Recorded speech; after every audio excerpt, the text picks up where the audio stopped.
Hungary to participate in the 75th World Health Assembly. In light of the profound and widespread social and economic consequences of the pandemic and the complex global situation, These spaces are crucial when it comes to spearheading our response to achieving a better future. Today, this assembly that is bringing us together is promoting one of the most fundamental commitments of mankind, and that is the commitment to peace, under the theme, Peace for Health and Health for Peace. This first in-person meeting since 2019 has an important mission, and that is to discuss at the highest level the burning need to achieve a global health infrastructure that is able to respond in a more comprehensive manner, making it more accessible and better able to respond to the challenges that we're seeing and that have been evidenced in healthcare systems during the COVID-19 pandemic. Architecture that enables us to renew resilience and provide equity in order to respond better to future health emergencies, in addition to the other emergencies that the world is currently facing. In the face of this, it is essential to provide spaces for dialogue and multi- and intersectoral coordination that promote the adoption and the implementation of effective responses to these events. Scientific research processes and the development of an international cooperation agenda that is effective with solidarity, but above all, that is responsible. This has shown to be specifically relevant when it comes to public health, because it is essential to bolster the leadership role of the WHO when it comes to achieving decisive progress in the World Health Agenda. In this regard, Ecuador believes that the central focus of this assembly is essential, and it is timely when it comes to the destiny and the well-being of our nations. Thus, I wish to launch an appeal to the member states, to intergovernmental organizations and non-governmental organizations to promote a global response to consolidate peace in order to help all people that run a higher risk of disease. Ecuador recognizes and supports the efforts undertaken by the WHO to put an end to attacks against healthcare in Ukraine, which have caused deaths, injuries and serious infections, undermining the capacities of the health system. I call for a spirit of unity and solidarity that characterizes us in order to move from words to action by way of ramping up cooperation and collaboration in order to contain and mitigate the pandemic and the effects of conflicts, strengthening our systems to respond and prepare, at the same time as promoting health as a priority service for the most vulnerable people.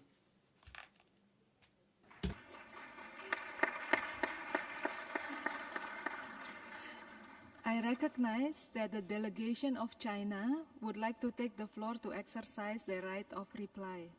As agreed this morning, I will give the floor to the delegation of China at the end of the day, and they can then exercise their right of reply. I now give the floor to the delegate of Sweden, and I invite the delegate of Thailand to come to the rostrum.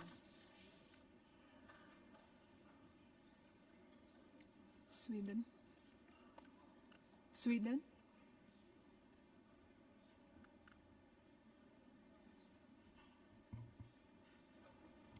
Sorry, some misunderstanding. Excellencies, ministers, ambassadors, ladies and gentlemen, dear Dr. Tedros, Sweden aligns its statement with the statement made by France on behalf of the European Union. I'm very honored to be here today to address the Health Assembly. I would like to begin by strongly condemning the unprovoked and illegal invasion by the Russian Federation in Ukraine. This senseless war results in inconceivable suffering, unimaginable damage to society, and the biggest humanitarian crisis in Europe since World War II. I repeat Sweden's firm position that hostilities and violence must cease immediately. and that attacks on healthcare facilities, a clear violation of the Geneva Convention, must stop.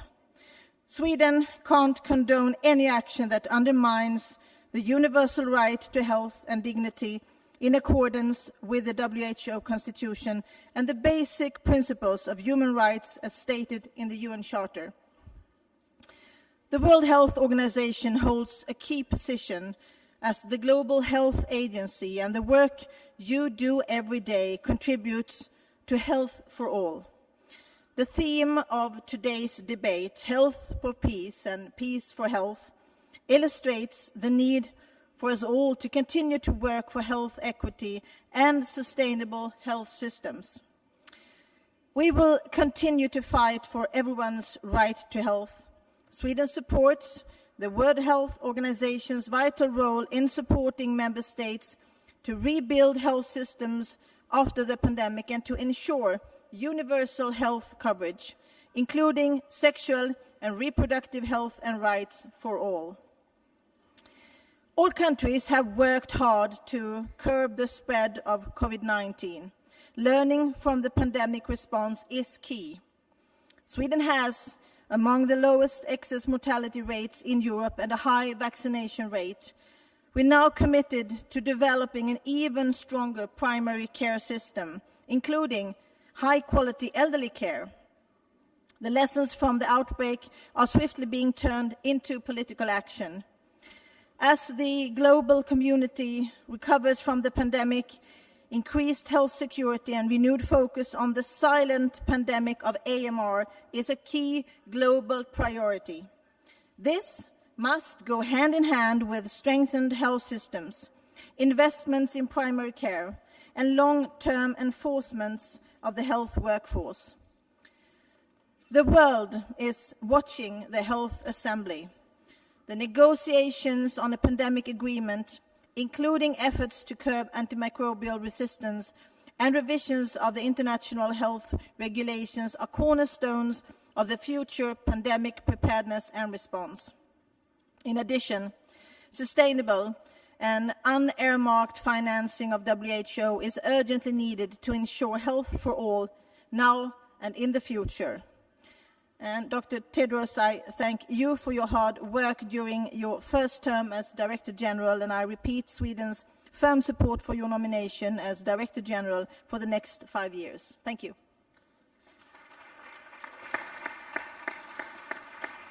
Thank you.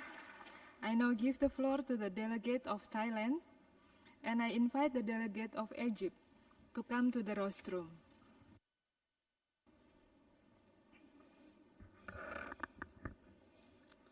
Madam Vice President, Excellencies, distinguished delegates, Sawasdee krap. Health is one kind of wealth. Only people with illnesses can confirm that good health is worth more than cash and gold. Being unhealthy will certainly result in being unhappy and cannot stay peaceful. I believe when peace is valued by healthy people, cooperation and unity always prevail. That's how we combat all fearful threats of our lives. Thailand is proud of our values in universal health coverage. Our USC has been proven that public health security leads to social inclusiveness, peaceful society, and yet social equality can therefore be ascertained. Equitable health security has been proven recently when the government of Thailand provided accessibility and coverage to all COVID patients in the country. Moreover, Thailand expects to see the adoption of the pandemic treaty in 2024, which ensures equitable health security. We should also address the challenges of risk factors, which are the root causes of people being unhealthy. I fully agree with Dr. Tedros' priority, which requires urgent paradigm shift toward health promotions and disease prevention, including innovation of new technologies on health. Madam Vice President, COVID is the crisis of our world. How well we cope depends heavily on how tight our hands can join. At the regional level, Thailand was granted with consensus of ASEAN member states to establish ASEAN Center for Public Health Emergencies and Emerging Diseases, or ACFED. The center will serve as a hub to strengthen regional capacity for responding to public health challenges. On the global level, we believe that war is the biggest threat for health and well-being of mankind, and we are concerned about the health issues of people in the war zone, either physically and mentally. I urge this Assembly to provide sustainable public health support to our unfortunate friends who have been misplaced from their homes due to war.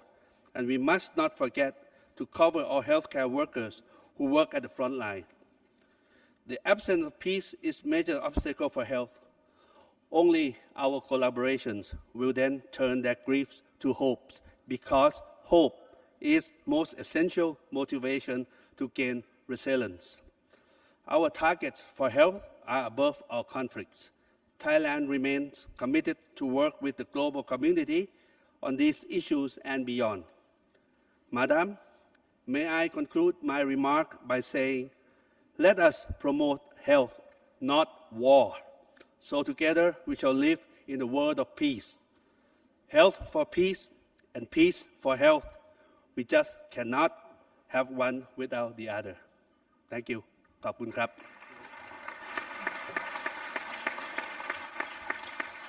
Thank you. I now give the floor to the delegate of Egypt, and I invite the delegate of Canada to come to the rostrum. بسم الله الرحمن الرحيم. السيد رئيس الدورة الخامسة والسبعين لجمعية الصحة العالمية، السيد مدير عام منظمة الصحة العالمية، أتقدم باسمي وباسم جمهورية مصر العربية بخالص الشكر والتقدير لمنظمة الصحة العالمية وجميع العاملين بها على جهودهم في دعم الدول خلال تلك الجائحة، ولكل الفرق في مختلف مسارات was done by the organization during the pandemic and all of the support provided to countries on behalf of Egypt. I truly thank you for that. And we're also very grateful for the ongoing work seeking to enhance the ability of WHO and the whole international community to tackle health challenges. Ladies and gentlemen, the COVID-19 pandemic has highlighted shortcomings that exist when it comes to pandemic response, and also has highlighted the health inequities that exist when it comes to the provision of medical products and treatments. Many countries were not able to get the kind of access they require to products that could truly have helped them. If we are to be well placed to deal with pandemics in the future, we need to develop our abilities to respond rapidly to challenges when they emerge. And we also need to bridge the divides that exist in the world today. We need to overcome inequalities. We need to be more resilient and better prepared for future pandemics. Initiatives that have been put forward are intended to build WHO's capacity and also are intended to ensure that we can negotiate new treaties and instruments to allow us to have the tools we will need for the future. We know also that there is reform planned for the period going up to 2025. All of this bears witness to the fact that states want to do more and to learn lessons from the COVID-19 pandemic. Excellencies, ladies and gentlemen, Egypt's pandemic response was unified and well coordinated. Our Ministry of Health adopted a number of preventive measures, and also we were able to undertake a vaccination campaign that was very broad indeed and achieved some quite extraordinary results. We were able to enhance the health care that we provided and ensure that women and children, elderly persons, persons living with chronic illnesses were not left out. جهودنا باختيار As منظمة well as الصحة all of العالمية that, لمصر we لتكون من أوائل ensured الدول التي that تلقى medical تكنولوجيا equipment تصنيع الحامض and النووي في vaccines were أفريقيا، provided حيث throughout the ستسعى مصر country to لاستغلال wherever ما they were توفره هذه needed. We were التكنولوجيا actually one of the من منتجات first لسد countries احتياجاتها والاستمرار that في was سياستها able بمد to يد do العون that, and we are للأصدقاء constantly والأشقاء seeking to من الدول upgrade our الأخرى إقليميا technology so that وعالميا. we can ولا actually يفوتني أن أنتهز share هذه what we have المناسبة learned with لإلقاء other الضوء على countries, أهمية both التظافر regionally الدولي and globally. لمواجهة I ظاهرة wish تغيير to المناخ، emphasize the حيث importance تشرف of جمهورية مصر العربية international باستضافة solidarity. المؤتمر That is what we الذي need يعد فرصة to face up to the مواتية challenges that we COP face, 27 including the challenges لاستعراض of climate وتنسيق change. جهود جميع And it will الأطراف be في our هذا honor الإطار. to host كما أود أن ألقي COP27 النظر later this لأهمية year. That تعزيز will be a جهود chance نقل for us to التكنولوجيا review all of the measures الخاصة that have been بالمنتجات taken الطبية in وتوطينها seeking خاصة to صناعة tackle the اللقاحات في problems of مختلف دول climate العالم. change. الجمع Again, we الكريم emphasize how فإني important أؤكد أن جمهورية مصر technology العربية transfer كعضو is. We've فعال seen في this منظمة when it comes الصحة to medical العالمية products and تجدد vaccine التزامها production, الكامل and it بالعمل also مع الدول applies to الأعضاء والأمانة environmentally الفنية friendly للمنظمة technologies. والشركاء We wish to الدوليين reiterate في our دراسة wholehearted كافة commitment to المسارات working with all المطروحة member بما يضمن states تحقيق القيم العليا and with the في التي تم WHO. التوافق Indeed, we عليها في will work with المشاورات all international bodies وضمان وتفعيل in order تلك to take مبادئ forward الصحة the الواحدة initiatives كما نود that أتقدم we have بالشكر at والعرفان present إلى كل so من that we يسعى can جاهدا truly من أجل الوصول give بشعوبنا effect to وأممنا the إلى ما principle يطمحون of إليه one من health, صحة health for ورفاهية all. منشودة. Thanks to all of those أشكركم who على are حسن working الاستماع. to allow us to achieve that lofty goal and to make the world as healthy as we wish it to be. Thank you. I now give the floor to the delegate of Canada, and I invite the delegate of Qatar to come to the rostrum. Merci, distingués membres de cette Assemblée, Thank you, Mesdames distinguished et members of this Messieurs. assembly, ladies and Aujourd'hui, pour la gentlemen. première fois depuis le Today, début de la for the pandémie, first time since nous the beginning avons of le the plaisir de nous pandemic, réunir en personne we au Palais are des Nations lucky enough de to be able to Genève. meet here C'est in la preuve que person nous avons at the parcouru Palais des un long Nations chemin in Geneva. depuis le début And de la that shows pandémie. that we've come a long way since the However, pandemic our started. fight is not over, because this pandemic is not over. In too many places around the world, COVID-19 continues to claim lives that could otherwise be saved. Collectively, we need to muster the necessary means to continue the fight and adequately prepare for whatever may come next, as the emerging monkeypox outbreaks remind us all. Canada will continue to support equitable access to vaccines through COVAX around the world as vaccine production and deployment everywhere. Nous devons tirer les leçons qui s'imposent de la pandémie actuelle, tant sur le plan sanitaire, Both in health économique terms and que in social economic et terms, we are politique. grappling with the Le effects coût of the d'un niveau de pandemic. préparation And we insuffisant know serait that catastrophique. if we don't invest Et now, c'est there pour will be cela que le Canada catastrophic appuie l'idée d'un consequences to nouvel face in the instrument future. For that reason, multilatéral Canada supports the visant idea of à a new assurer une multilateral meilleure instrument to ensure that C'est we are aussi as well précisément prepared pour as we cela can be for que the des future. institutions comme l'OMS That means sont d'une that importance institutions like névralgique. WHO must be L'OMS recognized as joue un particularly rôle important, and essentiel WHO is dans la really the nerve coopération center internationale of en matière de international santé cooperation in depuis sa this area. création That has et been a fortiori WHO's role depuis le since it début de was cette pandémie. established, and more than ever, that has Le been Canada true croit during que this l'OMS pandemic. doit être en mesure de Canada continuer à believes in exercer ce WHO, rôle. and we believe that As we WHO enter the must be third able year to of this continue to play pandemic, that role. it is clearer than ever the world needs a strong and a stronger WHO. Like all multilateral institutions, a strong WHO requires to be sustainably financed, transparent, and accountable. A strong WHO must also be inclusive and reflective of the entire global health community, which means supporting Taiwan's participation as an observer at the WHO.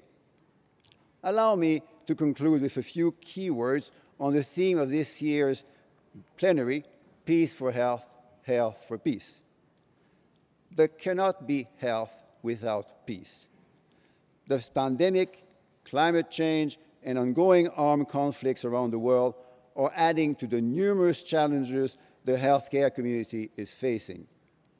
In light of this, we need to be united in our unequivocal condemnation of all wars, including Putin's war, which is an unjustifiable invasion of Ukraine, and we need to be firm in our condemnation of any and all attacks targeting healthcare, healthcare workers, healthcare supplies, and health facilities anywhere on Earth.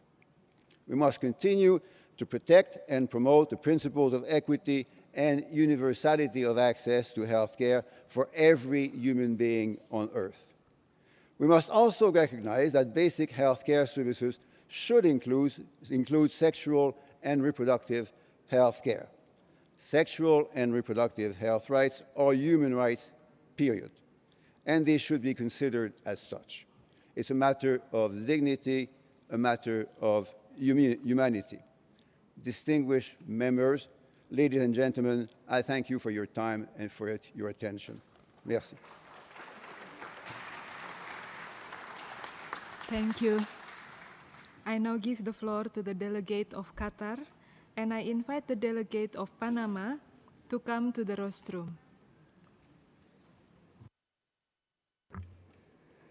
Your Excellency, President of the 75th World Health Assembly, Your Excellency, Director General, Your Excellencies, ladies and gentlemen, Assalamu alaikum wa rahmatullahi wa barakatuh. Allow me to start by recognizing the enormous efforts that the World Health Organization has made in leading the global efforts to curb the COVID-19 pandemic since the start of the pandemic, while also advancing health security, universal health coverage, and the agenda of the WHO General Programs of Work. The experience of the COVID-19 pandemic shows that health security is a joint responsibility and that global collaboration, sharing of data, and solidarity are essential to ensuring our global health and well-being. Madam President, during these difficult times, health systems must not be weakened or threatened. We must support each other to defeat this pandemic, prepare for the next public health challenge, whether it will come from a communicable disease, the growing non-communicable disease threats, or man-made disasters such as wars and conflicts. And hence, this year's theme, Health for Peace and Peace for Health, is timely. Resilient health systems with a strong primary care foundation and skilled healthcare workforce are essential now more than ever. Ladies and gentlemen, the State of Qatar, under the wise leadership of His Highness Sheikh Tamim bin Hamad Al Thani, Emir of the State of Qatar, was able to address the challenges of COVID-19 successfully due to a comprehensive whole government, whole society approach.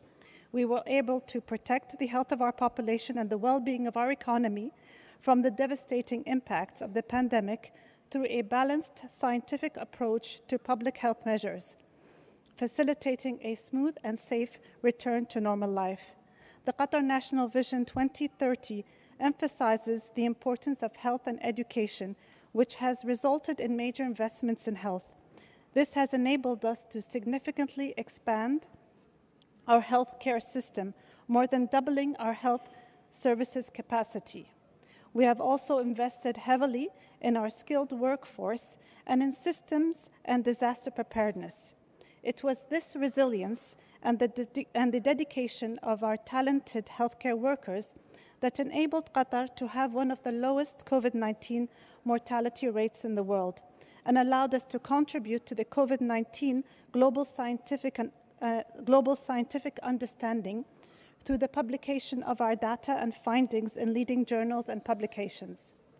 Ladies and gentlemen, the State of Qatar places great importance on global health security and universal health coverage in both its local policies and its international collaborations. In addition to support initiatives and programs for individual countries during the pandemic, the State of Qatar signed an agreement with the World Health Organization for a $10 million contribution to support WHO's 13th program of work, as well as the initiatives of speeding up access to essential supplies needed in the fight against COVID-19. This supplements previous donations to WHO and other organizations on COVID-19, aiming at ensuring that essential healthcare is not interrupted. Finally, recently, Qatar signed a partnership with the World Health Organizations on sports and health with the involvement of the FIFA. We aim at using the next FIFA World Cup in Qatar as an opportunity to promote physical and mental health. We want to build up a legacy of knowledge and learning on safe and healthy mass sport gatherings to share with the countries that are planning to host similar events in the future. I hope you'll be able to join us for the FIFA World Cup in Qatar. We are a very welcoming country that is proud of sharing its culture with the world. We hope you can join us in Doha and experience our culture and hospitality. Thank you very much. Thank you. I now give the floor to the delegate of Panama, and I invite the delegate of Denmark to come to the rostrum.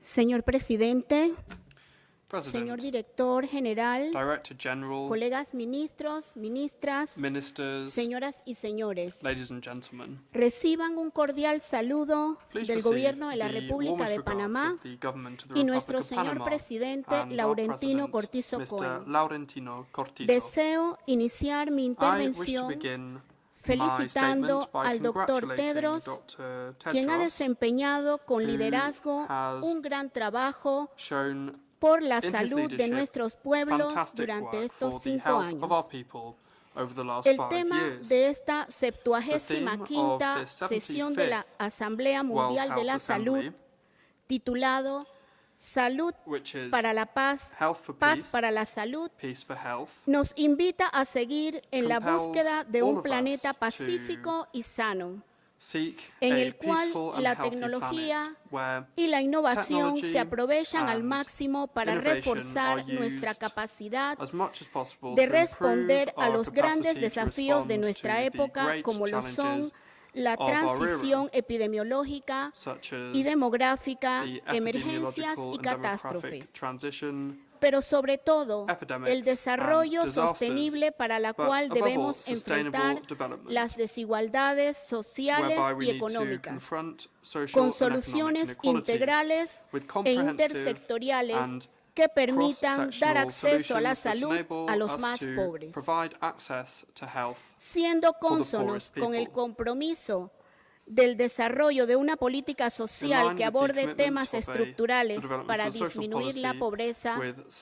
El Gobierno de la República de Panamá ha elevado a jerarquía de ley de la República la estrategia denominada Plan Colmena, en busca de fortalecer la articulación y la coordinación multisectorial de manera participativa y descentralizada, llevando soluciones integrales dirigidas a lo largo del territorio nacional.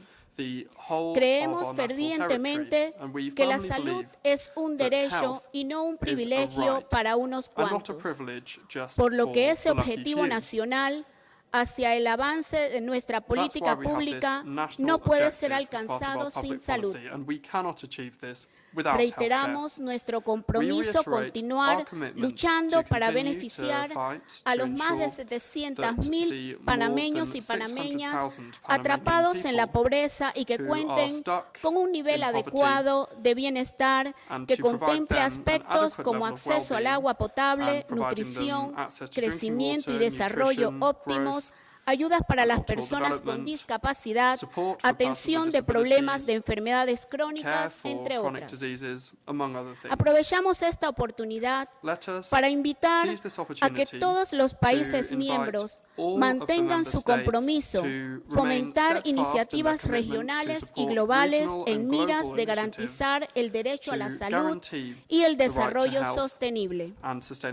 De acuerdo con los compromisos internacionales adquiridos, Panamá seguirá desarrollando una política basada en el estricto respeto a los derechos humanos, como enfoque transversal y equilibrado de género, ambiental e intercultural en nuestras acciones. Estamos conscientes que todavía queda mucho por hacer, pero vemos posible un mundo con sistemas de salud mejores, fuertes y resilientes, con intervenciones nacionales, regionales y globales fundadas en atención primaria de salud, con un enfoque hacia la promoción de la salud y la prevención para lograr los objetivos que nos hemos planteado. Muchísimas gracias. Gracias por su atención y que Dios les bendiga. Thank you. I now give the floor to the delegate of Denmark, and I invite the delegate of Pakistan to come to the rostrum. Thanks. Dear Director General, dear colleagues, Denmark aligns itself with the statement made on behalf of the EU and its member states. And it is a great privilege to be able to attend this 75th World Health Assembly here in person. We know that the COVID-19 pandemic is not yet over, but the fact that we are able to gather in this room today is the result of our joint efforts. And what we've learned is that global cooperation is the only way forward in securing global health.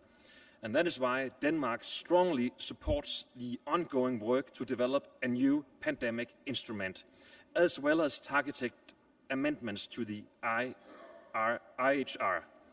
To secure the right to health, we must secure peace in all parts of the world. War and conflict have fatal consequences on health, and allow me to mention a few. The destruction of hospitals and clinics affects the delivery of essential health services. People risk dying from illness and complications that are preventable and treatable due to limited access to detection, treatment, and care. And people are left to deal with trauma and mental health issues while having to rebuild their lives from ruins. On May the 4th each year, Denmark celebrates the end of the occupation during the Second World War. We place candles in our windows to remember the fallen, all those who gave their lives to bring peace to future generations. This year, we also lit a candle for the people of Ukraine. And my appeal today will focus on three joint efforts to support Ukraine. First, the international community must continue to stand together against the illegal aggression by the Russian Federation in Ukraine. Second, we need to protect health and human rights and secure safe access to medical and humanitarian aid in Ukraine, including support to victims of sexual and gender-based violence. And third, we must secure the health and safety of the many displaced persons from Ukraine. And in line with the joint efforts of the EU and other countries, the Danish government is taking swift action to contribute to all three areas. Colleagues, Director General, war and conflict pose a great risk, not only to the people directly affected, but also to the essential work of the WHO. And I thank the WHO for once again taking leadership in a health crisis. To ensure the highest attainable standard of health and well-being for all people, including sexual and reproductive health and rights, we must stand together for health and for peace. Thank you.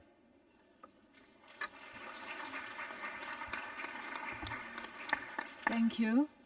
I now give the floor to the delegate of Pakistan, and I invite the delegate of Singapore to come to the rostrum.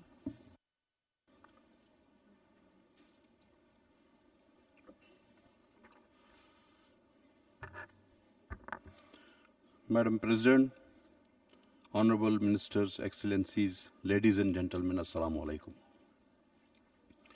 Health and peace, mutually reinforcing fundamental right of every human being without distinction. Today, people around the world are facing the devastating health, social and economical impacts of violent conflicts, climate change, poverty, and prolonged pandemic. We deeply appreciate the seminal role played by WHO is saving lives and promoting better standards of health for all. Its Global Health for Peace initiative, GHPI, is an important undertaking which emphasizes that the connection between health and peace is real, powerful, and essential to ensuring the effectiveness and sustainability of health programs. Madam President, peace is not only about absence of violence. It is, in fact, it is much more about fostering peaceful society. Clearly, conflicts are major obstacle. Enjoyment of health, lack of access, health, and basic social services can lead to feeling of exclusions, which in turn can be a stimulus for conflict and violence. There is a nexus between peace, security, development, and health. We need to acknowledge that social injustice and systematic inequalities, including in health, are invisible drivers of violence. The fundamental importance of peace for development is recognized by the 2030 Agenda for the Sustainable Development, the WHO Constitution, and the 13th General Program of Work. The 2030 Agenda puts people and their well-being at the center of all action, following the principle to leave no one behind. Goal 16 aims to promote peaceful and inclusive societies for sustainable development, provides access to justice for all, and build effective, accountable, and inclusive institutions at all levels. We all agree that no individual and no nation must be denied to the opportunity to benefit from development. But today, most of the development countries are reeling from the cascading challenges of an embedded climate emergency. Uneven economic recovery from the pandemic and triple crisis of food, energy, and financial deficit. The COVID-19 pandemic has exacerbated deep existing injustice in societies, highlighting socio-economic and health inequalities. It has further already compromised health systems in fragile and conflict-affected settings. Global military expenditure surpassed $2 trillion for the first time in 2021. What is even more worrying is that expenditure has continued to rise even during the last 2 years, in which the world was going through the shock of COVID-19 pandemic. It is clear that we need to set our priorities right. Primacy of health, diplomacy in conflict-affected and vulnerable FCV setting is essential by prioritizing health outcomes in FCV setting and embedding health interventions in equality and universal access. The drivers of conflicts and violence can be addressed more meaningfully. The COVID-19 pandemic has underlined the importance of deeper integration between health and peace. Therefore, it could serve as an entry point for a more fundamental transformation of the health sector, a stronger foundation of sustainable peace. Madam President, human beings must respect each other. In all diversity of beliefs, culture, and language, we should uphold the unwavering commitment to the multilateralism, as there is simple to sustainable alternative to dialogue. International cooperation and global solution. Let us reaffirm our commitment to establish a just and lasting peace all over the world. In accordance with the purpose and principle of UN Charter and redirected it ourselves to support all efforts to uphold the sovereign equality of all states, respect for international integrity, and resolution of disputes by the peaceful means. Thank you very much for that. Thank you. I now give the floor to the delegate of Singapore, and I invite the delegate of Turkey to come to the rostrum. Madam President, Excellencies, distinguished guests, health for peace, peace for health is a very poignant topic for our discussion today. When we think of breakthroughs by humankind, many inventions come to mind: the wheel, the steam engine, gunpowder, printing press, penicillin, computer chip, the internet, AI. But one of the greatest innovation and invention by humankind is our ability to organize society or to organize governance, such that in a modern society, we can have different people of different backgrounds, speaking different tongues, with different religion, living side by side peacefully together. And in multilateral platforms such as this, we can have different societies, different countries, different regions coming together in the conference rooms and corridors of UN agencies in Geneva or New York City. We can discuss, deliberate, and debate global issues that transcend our national boundaries and national interests. In other words, we have a system to uphold global commons and our common good. And all of us have a duty to uphold common good, because if we free ride on the efforts of others, the common good collapses. But the issues, the processes are complex. The organizations sometimes are frustrating, and we continue to face obstacles and challenges. When we face setbacks, there will be times when we doubt if the entire process and organization work at all. So I say, where we can make things succeed, let's give it our best shot to demonstrate that the multilateral process works. And the WHO, in this global pandemic, we can demonstrate that it works. The global pandemic gives us that opportunity. So let us master all our political will and determination to ensure that good vaccine coverage can happen in all parts of the world, especially going out to the vulnerable, the sick, and the old. Let us review and improve the WHO to accord it the resources it needs to prevent and to manage the next pandemic. And let us work together for an effective global surveillance system for new pathogens and new viruses.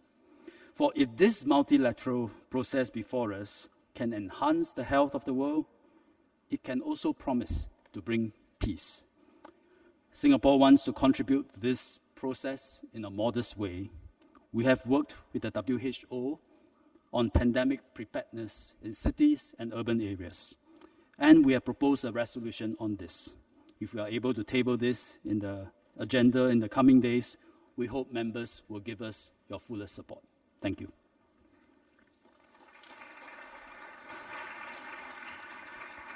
Thank you. I now give the floor to the delegate of Turkey, and I invite the delegate of Cyprus to come to the rostrum.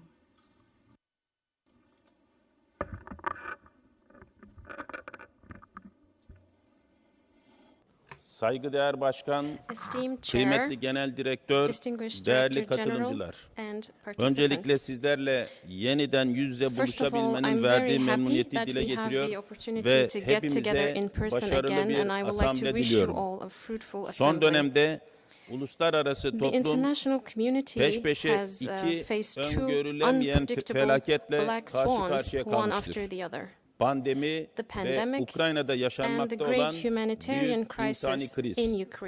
Her iki durumda sağlığın uluslararası ilişkilerin vazgeçilmez bir bileşeni olduğunu açıkça ortaya koymuştur. Bugün geldiğimiz noktada enerji ve ticaret gibi sağlığın da sorunların çözümünde etkili bir araç olduğunu kabul etmek zorundayız. Ancak bu noktada bir samimiyet testine de ihtiyacımız olduğunu düşünüyorum. Biz sağlıkçıların rolü çatışmaların doğurduğu olumsuz etkilerle mücadeleden çok daha öte olmalıdır. Bizim İnsan sağlığının temelindeki duruş ve kararlılığımız telafiden ziyade caydırıcı bir unsur olmalıdır. Değerli katılımcılar, bu iki kriz tüm dünyaya insanı odağa alan bir yaklaşımın ve uluslararası dayanışmanın önemini gösterdi. Sağlık söz konusu olduğunda çıkar ve tahakküm çabalarının terk edilmesi gerektiği, aksine bir tutumun doğrudan insan hayatına mal olduğu bir kez daha anlaşıldı. Pandeminin ilk gününden itibaren tüm gözler Dünya Sağlık Örgütü'ne çevrildi. DSÖ tarihinde belki de ilk kez bu kadar büyük bir ilgi ve sorumlulukla karşı karşıya kaldı. Doğal olarak DSÖ'nün bu süreçte dünyadaki her milletin ve bireyin sağlık hakkını koruması beklenmiştir. Ayrıca bilgiye, ilaca, aşıya, sağlık hizmetine erişimde adaletin sağlanmasında liderlik yapması da beklenmiştir. Evet, zaman zaman bu çabaları gördük ve takdir ettik. Ancak yeterli olmadığını bugün bu platformda konuşmamız gerekir. Halk sağlığı acil durumlarında fikri mülkiyeti düzenleyen daha insan temelli somut adımları hızla atmamız gerektiğine inanıyorum. Covid-19 pandemisiyle mücadele süreci başlangıcından itibaren her bir anıyla üzerinde çalışılması gereken bir dersler bütünüdür. Ülkem pandeminin ilk gününden itibaren bu sınavı tüm aşamalarında başarıyla vermiş, sağlık sistemimiz hiçbir aşamada aksamamıştır. Türkiye, Cumhurbaşkanımız Recep Tayyip Erdoğan'ın liderliğinde yalnızca kendi vatandaşlarına en üst düzeyde hizmet sunmakla kalmamış, 161 ülke ve 14 uluslararası kuruluşa koruyucu ekipman bağışı, bilgi ve tecrübe paylaşımı ve AVAD aracılığıyla aşı yardımı gibi farklı alanlarda uluslararası dayanışmanın güçlü bir örneğini ortaya koymuştur. Geldiğimiz noktada kendi geliştirdiğimiz aşımız olan Turkovak'ın uluslararası dayanışmanın bir parçası olması için de aynı niyeti taşımaktayız. Değerli katılımcılar, bugün bir diğer insani krizin en yakın muhataplarından biri olarak bu kürsüdeyim. İkisi de komşumuz olan Rusya-Ukrayna çatışmasında Türkiye ilaç ve tıbbi malzeme başta olmak üzere insani yardım gücünü bölgeye yönlendirmiştir. Başta hasta ve yaralıların tahliyesi olmak üzere güvenli bir tıbbi koridorun oluşturulması gerekmektedir. DSÖ başta olmak üzere uluslararası toplumdan bu teklife destek talebimi bildirmek istiyorum. Türkiye, tahliye ve tedavi noktasında üzerine düşeni yapmaya hazırdır. Değerli katılımcılar, bize düşen henüz pandeminin oluşturduğu etkiler tamamen ortadan kalkmadan geleceğe ilişkin somut adımlar atabilmektir. Önümüzdeki en büyük küresel tehdit beslenme ve gıda güvenliğidir. Buna yönelik DSÖ'nün bugünden alacağı tedbirlerin hayati önemde olduğunu düşünüyorum. Türkiye her zaman uluslararası müzakere sürecinin yapıcı bir parçası olmak gayreti içerisinde olacaktır.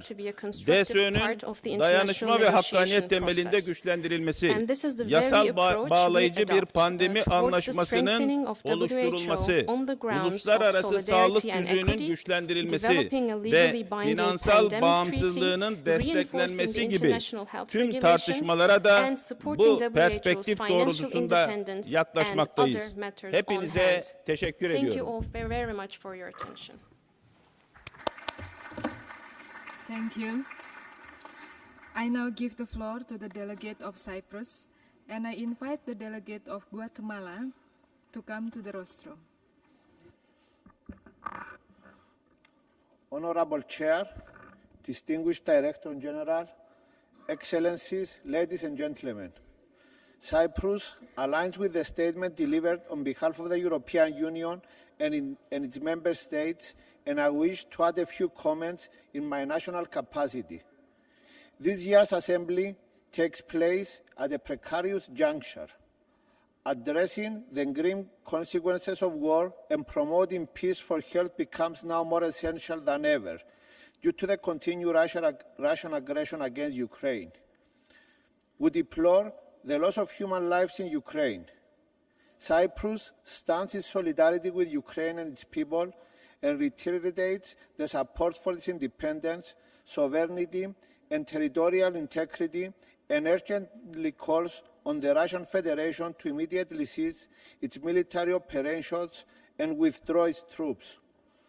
On a more personal level, having been a victim of war, forcing me and my family to flee from my hometown of Famagusta because of Turkish occupation forces in 1974, I fully understand the plight of internally displaced persons and refugees uprooted by war, who are in great need of humanitarian aid, especially in the field of health.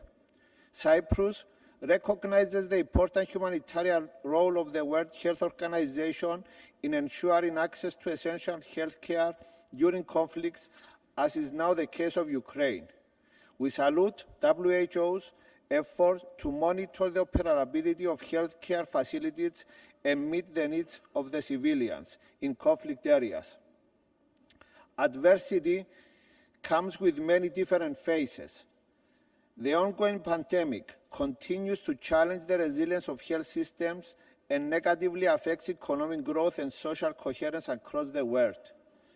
It has also showed that the current global public health architecture has certain limitations that need to be addressed. Cyprus shares the view that we need to reevaluate the methodology on international responsiveness to health emergencies. In this context, Cyprus welcomes the outcome of the special session held in November 2021, which paved the way towards a new international instrument. We strongly support a binding agreement on managing pandemics and mitigating their impact with the aim to reinforce preparedness and response. The aftermath of the current COVID-19 pandemic showcased that when dealing with communicable diseases, we are not safe until everyone is safe. And to this end, we need collective and coordinated efforts. Mr. Chair, it is our conviction that our shared goals to strengthen public health, safeguard the right to health, and ensure prosperity for all can only be achieved through peace. Therefore, our struggle to promote and sustain peace can never and under no circumstances be compromised. Thank you very much. Thank you. I now give the floor to the delegate of Guatemala, and I invite the delegate of Tunisia to come to the rostrum.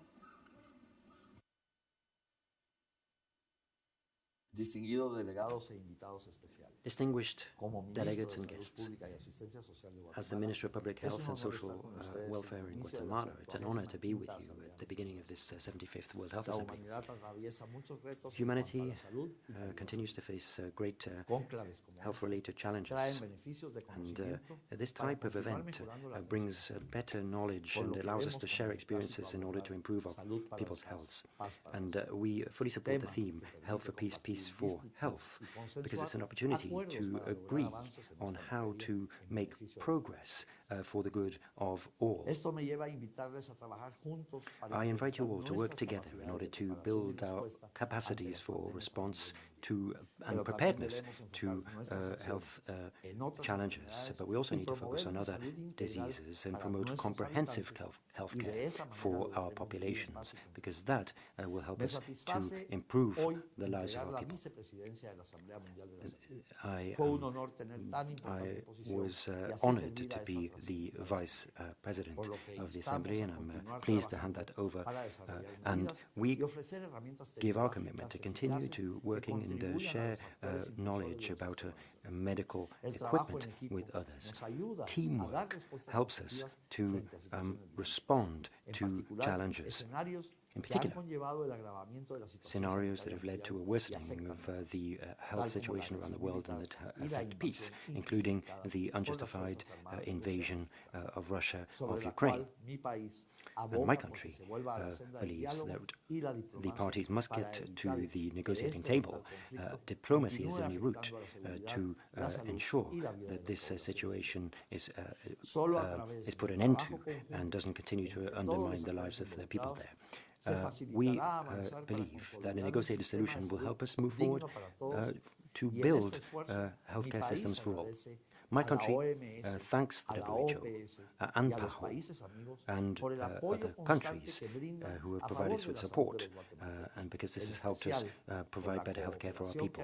In particular, we are grateful for the cooperation of the government of China, Taiwan, for the support it's provided in the context of COVID-19 and on other health issues.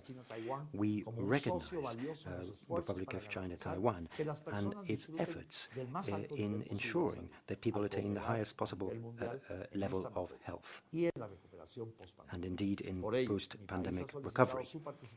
And that's why we indicated we wished Taiwan to participate as an observer in the 75th Assembly, and indeed in the mechanisms and activities of the WHO. Thank you. Thank you. I now give the floor to the delegate of Tunisia, and I invite the delegate of Burkina Faso to come to the rostrum. السلام عليكم. حضرة السيد رئيس الجمعية العالمية للصحة، حضرة السيد المدير العام لمنظمة الصحة العالمية، أصحاب المعالي والسعادة، أيها السيدات والسادة.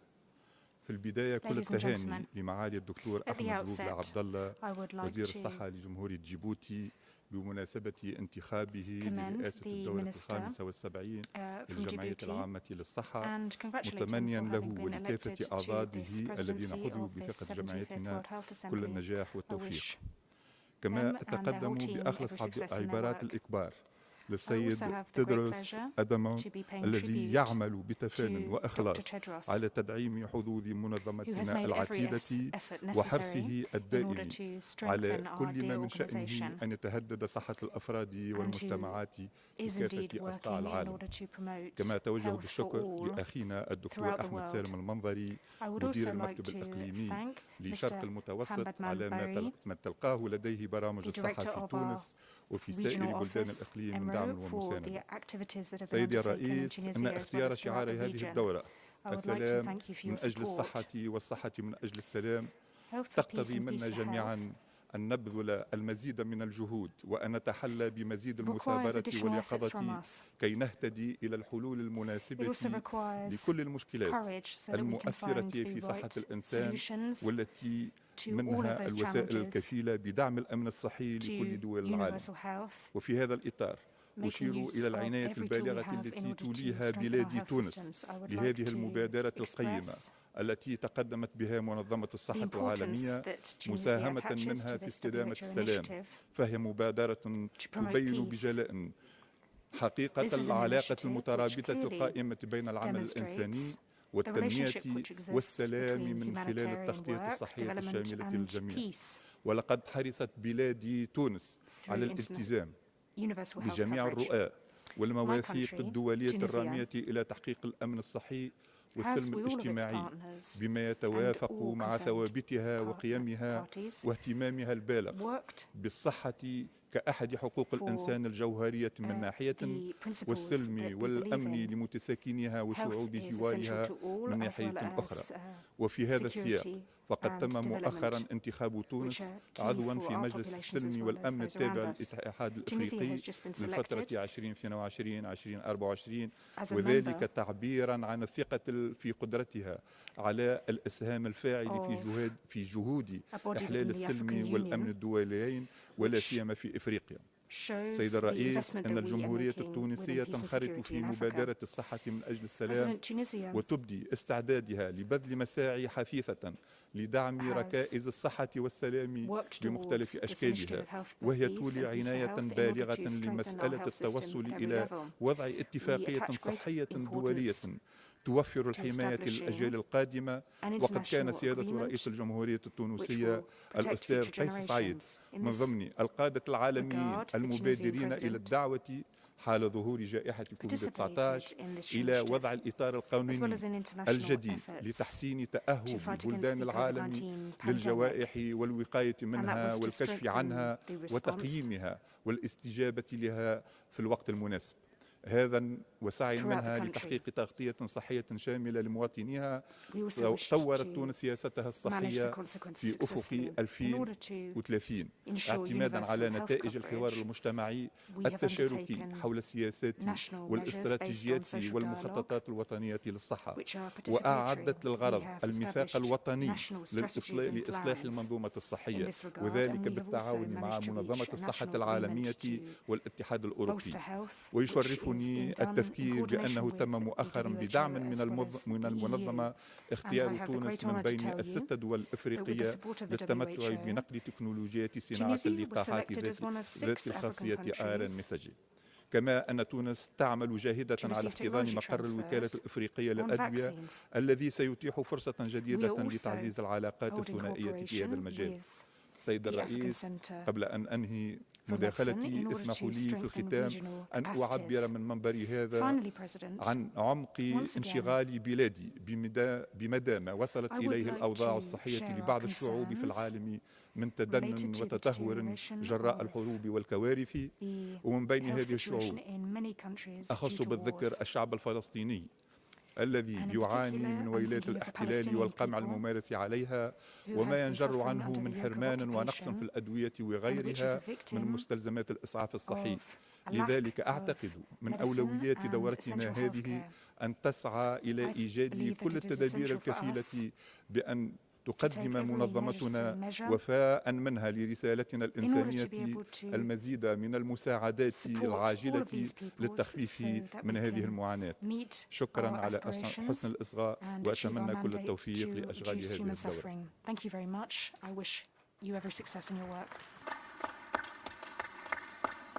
Thank you. I now give the floor to the delegate of Burkina Faso, and I invite the delegate of Dominican Republic to come to the rostrum. Madame la Présidente, Monsieur le Directeur Général, Mesdames et Messieurs les délégués, le thème de cette Assemblée, la santé pour la paix, la paix pour la santé, est interpellateur pour mon pays qui, depuis quelques années, est confronté à une importante crise sécuritaire du fait des attaques terroristes qui ont causé le déplacement d'environ 2 millions de personnes, constituées à 85% de femmes et d'enfants. Cette crise entraîne aussi la fermeture et la destruction de plusieurs centres de santé, compromettant ainsi la continuité des services essentiels de santé et de nutrition. L'insécurité alimentaire annoncée sera très probablement doublée d'une crise nutritionnelle aiguë. Pour faire face à cette situation, le gouvernement du Burkina Faso met l'accent sur les soins de santé primaires avec un focus sur la santé communautaire et l'auto-prise en charge afin de délivrer des services essentiels de santé et de nutrition au profit des femmes et des enfants. À cet effet, la gratuité des soins au profit des femmes et des enfants de moins de 5 ans financé par le budget de l'État à hauteur de 50 millions de dollars américains par an sera renforcé. Aussi, le gouvernement travaille à renforcer les capacités des 17 000 agents de santé à base communautaire pris en charge par le budget de l'État avec l'appui des partenaires techniques et financiers, y compris les humanitaires. Le renforcement de la chaîne d'approvisionnement en produits de santé jusqu'au dernier kilomètre constitue aussi une priorité pressante. Par ailleurs, le Burkina Faso est aligné sur la volonté de renforcer le dispositif de prévention, de préparation et de réponse aux urgences de santé publique. Conscient de la faible couverture vaccinale des personnes complètement vaccinées contre la COVID-19, qui s'établit à 7%, le gouvernement entend intensifier les campagnes de vaccination irrelatives. Enfin, mon pays lance un appel à une augmentation des contributions des pays membres afin de parvenir à l'horizon 2029-2030 à une proportion égale des contributions des pays membres versus partenaires au profit de l'Organisation mondiale de la santé. Terminant mon propos, je voudrais vous demander de garder à l'agenda de la santé mondiale la situation humanitaire que vit le peuple résilient du Burkina Faso. Je vous remercie.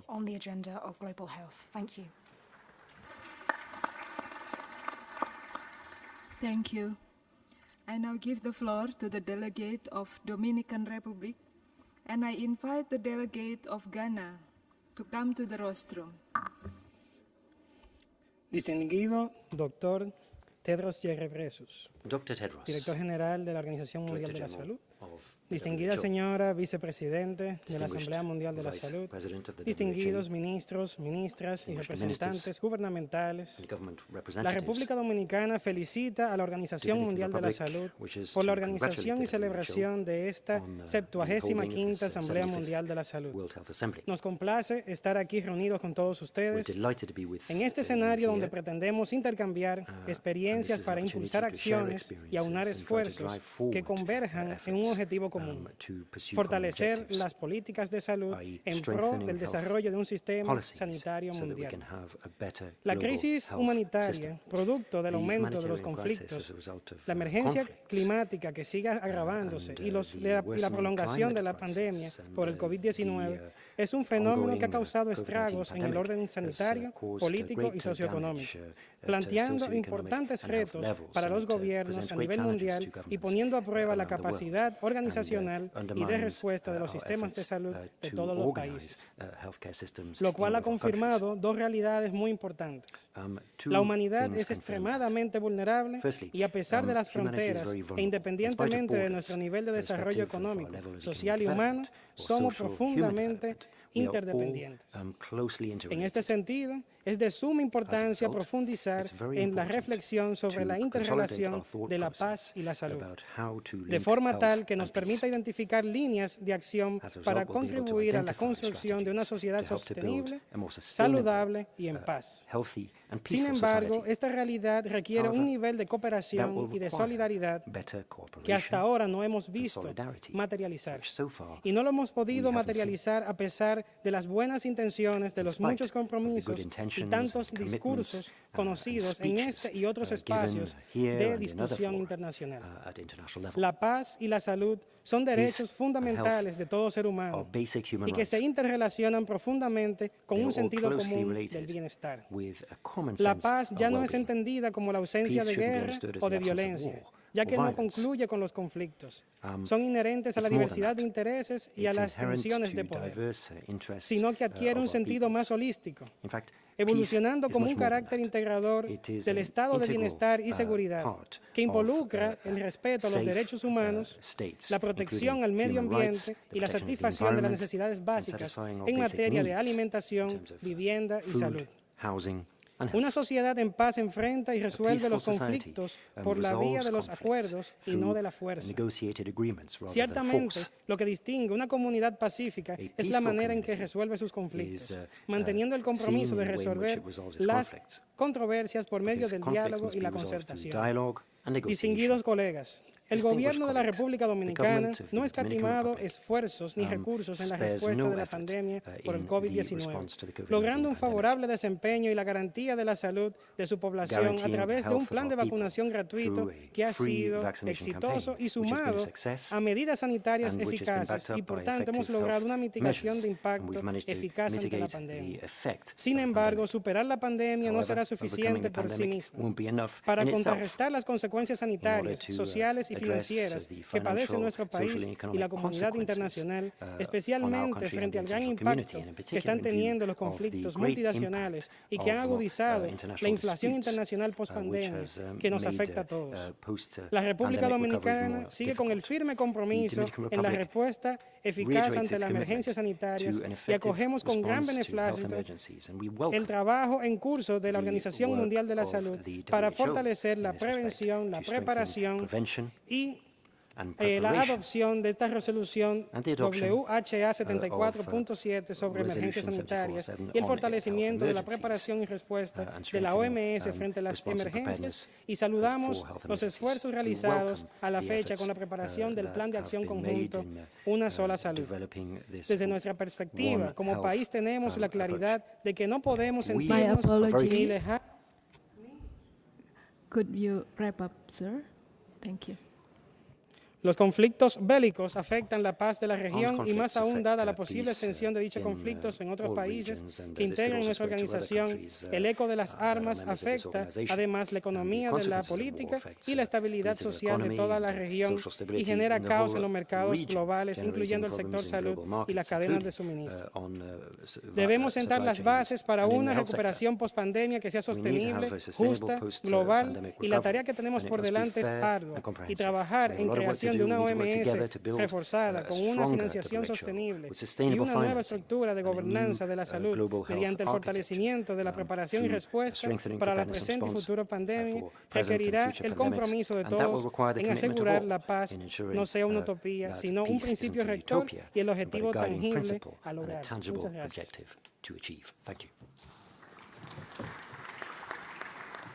Thank you. I now give the floor to the delegate of Ghana, and I invite the delegate of Luxembourg to come to the rostrum. Madam President, Excellencies, colleague ministers, ambassadors and heads of delegation, conflict situations are characterized by dehumanizing and untold suffering, leading to poor health status of the population. Wars and conflicts continue to leave immediate and life-changing physical and emotional scars with consequent negative effects, disruption of livelihoods, human development, and increasing infectious disease burden with its attendant high mortality and morbidity. The world in 2015 signed up to the Sustainable Development Goals, a global development policy framework, and a universal call to action to end poverty, protect the planet, and ensure that all people enjoy peace and prosperity and universal health coverage. These goals cannot be attained where there is no peace. The endorsement of global leaders in September 2019 of the political declaration of the United Nations high-level meeting on universal health coverage shows that there is enough political ambition and commitment by governments to increase health spending, reduce out-of-pocket payment and inequities by strengthening health systems based on strong primary health care. We can harness the immense potential of the youth by equipping them with education and employable skills, leveraging on technology and public-private partnerships for job creation. This will help to reduce the burden of unemployment amongst the youth, which is a security threat. Health for peace starts with providing fair and accountable governance and social support systems to the people, creating equal opportunities for decent livelihoods for all, and ensuring adequate security of lives and property. Madam President, Ghana supports the theme for this year's Assembly, Peace for Health, Health for Peace, and welcomes the WHO's Global Health for Peace initiative, which envisions a theory of change based on equitable access to health services, health interventions that promote trust and dialogue, strives for universal health coverage, generates trust, and promotes peace and reconciliation. Recognizing that conflicts are a major obstacle to health, and that a lack of access to health and basic social services can lead to feelings of exclusion, which are major drivers of conflict and violence, there is therefore the need for a concerted effort at the highest level of government to promote global peace for health. I thank you for your attention.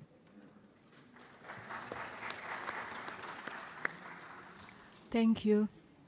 I now give the floor to the delegate of Luxembourg, and I invite the delegate of Maldives to come to the rostrum.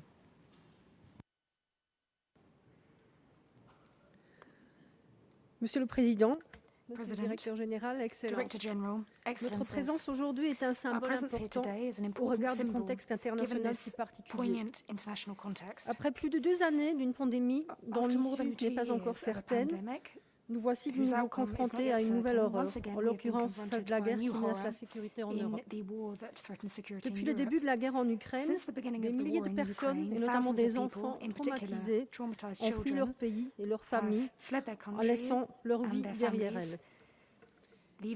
Les attaques contre les infrastructures et le personnel de santé, que ce soit en Ukraine ou ailleurs dans le monde, sont inacceptables. Le Luxembourg tient à rappeler son attachement fondamental à la paix et à la sécurité et condamne fermement les violations graves du droit international humanitaire et des droits humains, violations commises par l'armée russe en Ukraine. Et le Luxembourg est particulièrement concerné par le sort des populations civiles. Nous avons pour notre part accueilli plus de 4 500 réfugiés, soutenu l'aide humanitaire à hauteur de 4 millions d'euros et mis à disposition du matériel médical pour le personnel de santé ukrainien. Cette guerre en Europe ne doit pas pour autant nous faire oublier les autres crises humanitaires qui perdurent ailleurs dans le monde, en Afghanistan, au Yémen, en Éthiopie, en Palestine et ailleurs. Partout, les mêmes souffrances entravent le progrès vers notre objectif commun d'une couverture sanitaire universelle. Enfin, troisième source de préoccupation majeure en lien avec la santé pour tous, la crise climatique. Les catastrophes naturelles ont des conséquences sanitaires et socio-économiques qui menacent la paix, qui menacent la sécurité internationale et qui menacent les droits humains et la santé. Face à ces menaces, il est urgent d'agir. Nous avons aujourd'hui l'opportunité de revenir sur la gestion de la pandémie qui nous mobilise maintenant depuis plus de 2 ans déjà. Si le monde entier est désireux de tourner la page, nous devons cependant rester vigilants, tirer les enseignements de cette crise en nous focalisant sur la coopération internationale, la solidarité et la prévention, ceci pour anticiper et réagir aux crises futures. Membre de l'équipe Europe, le Luxembourg est pleinement engagé dans la réponse collective à la pandémie de la Covid-19, ceci afin de contribuer à un monde plus solidaire qui repose sur des systèmes de santé résilients, promouvant la santé sanitaire universelle et l'accès aux soins de santé primaires. Nous tenons à féliciter l'OMS, le Gavi et le Fonds mondial, ainsi que leurs partenaires, pour leur engagement à travers divers mécanismes de solidarité qui contribuent à sauver des millions de vies grâce à une distribution équitable de contre-mesures médicales et non médicales, ceci à l'échelle mondiale. Monsieur le Directeur, je vous remercie pour votre rapport très complet et sans complaisance à l'Assemblée mondiale de la santé et des perspectives pour notre action conjointe pour les années à venir. Merci également pour votre action déterminée à promouvoir l'équité en matière de vaccination et d'accès aux traitements diagnostiques. Concernant votre second mandat, soyez en tout cas assurés de notre plein soutien. Aux yeux du Luxembourg, 3 priorités se dressent à l'horizon pour l'OMS. Premièrement, il est indispensable pour la communauté internationale de renforcer ses mécanismes d'alerte précoce. Le Luxembourg soutient pleinement les propositions d'amendements ciblées du règlement sanitaire international. Deuxièmement, nous soutenons une architecture mondiale pour une santé forte et interconnectée. Pour cela, nous avons besoin d'une OMS renforcée, plus réactive, plus transparente, plus efficace et mieux financée. Le Luxembourg salue en ce sens les travaux en cours pour aboutir à un écosystème plus solide et plus équitable. Dans un souci d'inclusivité sur un sujet aussi important que la santé publique, l'OMS devrait pouvoir profiter du savoir-faire de toutes les parties prenantes, notamment en permettant à Taïwan d'avoir un meilleur accès en tant qu'observateur aux réunions techniques de l'organisation. Enfin, nous souhaiterions mettre l'accent sur les travailleurs de santé en première ligne. La pandémie nous a montré leur incroyable capacité de résilience, d'engagement, de mobilisation, d'adaptation et d'innovation. Nous n'avons pas fini de leur rendre hommage, nous devons aujourd'hui revaloriser leur métier, qui sont indispensables, les protéger et surtout mieux les former. Monsieur le Président, depuis 2 ans, ensemble nous avons agi et ensemble nous avons appris. Maintenant, les leçons d'entraide, de courage et d'esprit et garantie de la santé de tous. Je vous remercie. Thank you. Okay. Thank you.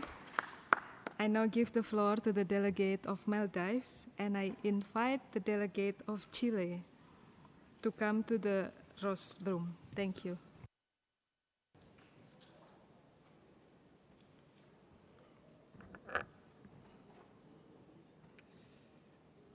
Thank you. Thank you, President. Greetings from Maldives. Ministers of Health, delegates, World Health Organization Director General Dr. Tedros, and friends from around the world. These days, the mainstream media, both globally and locally, are inundated with news of armed conflict around the world, especially the conflict in Ukraine. Global leaders, including presidents, prime ministers, and heads of multilateral institutions, are echoing the unimaginable horrors and human sufferings of conflicts, sounding the alarm on their immediate and long-term impacts on humanity. At this critical moment, I urge for global solidarity to ensure health for peace and peace for health. While the vast majority of countries are not going through armed conflicts, all countries are at war nonetheless. The wars against global warming, the climate change, and still ongoing fight against COVID-19 pandemic. Armed conflict and climate catastrophes have drastically reduced global food production capacity and are draining our resources that had already been stretched to the limit due to the COVID pandemic. In some parts of the world, communities have been pushed to the brink, leading to violent conflicts over scarce resources. It's a vicious cycle. These grim realities not only undermine our productivity, but also underlines the importance of peaceful coexistence for health and well-being of humanity.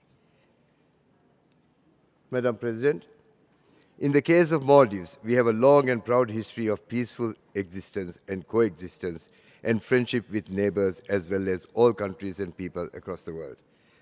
Maldives has been cited among countries that have been able to manage and control the pandemic effectively. Our pandemic experience stands as a lesson to all countries.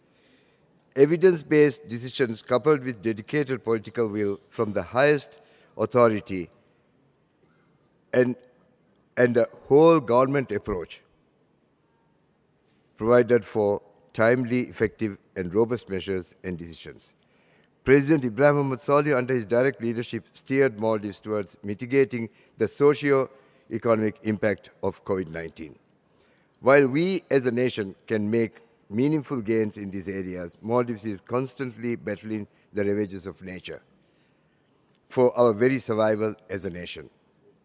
Global warming and rising sea levels are causing warming of the seas and more severe frequent tidal waves and flooding in the Maldives. The consequent damage to coral reefs and fish stocks have immeasurable and often irreversible negative impacts on livelihoods, while tidal waves and flooding often contaminates groundwater and sewerage systems, leading to disease outbreaks in the country. Of particular concern are the effects of microplastic on health. I bring this matter to your notice because it's an important emerging issue, which have been increasingly found to be injected and alarming and alarmingly also found in human blood, consequences of which need to be studied urgently. Therefore, in the context of the fishery and tourism-dependent low-lying island nation, Maldives, the climate crisis is an existential crisis. The climate crisis requires painful compromises, global actions, and resolve. President and colleagues, the health consequences of armed conflicts, pandemics, and climate change are well established and much talked about. Whenever human rights are violated, there would be direct health consequences and vice versa. The pandemic and the current conflict in Europe has brought home the intricate interlinkages between geopolitics, food and energy security, global economy, and subsequent adverse health and other social consequences. To ensure a healthy global economy, the people need to have peace and a good health. To be healthy, we need proper and adequate nutrition. To ensure such resources are sustained, we need to be climate resilient and climate responsible. These are undeniable realities that we cannot afford not to act upon. We are at a critical and pivotal juncture in human history. From the impending pandemics to the imminent threat due to microplastics, global peace and security, our health and well-being, and the health of our planet have all converged in a way that we have never experienced before. Health is at the apex and the common threat. This, Mr. President, Madam President, provides this august body assembly a historic opportunity to be torchbearer for global peace and health. Thank you very much.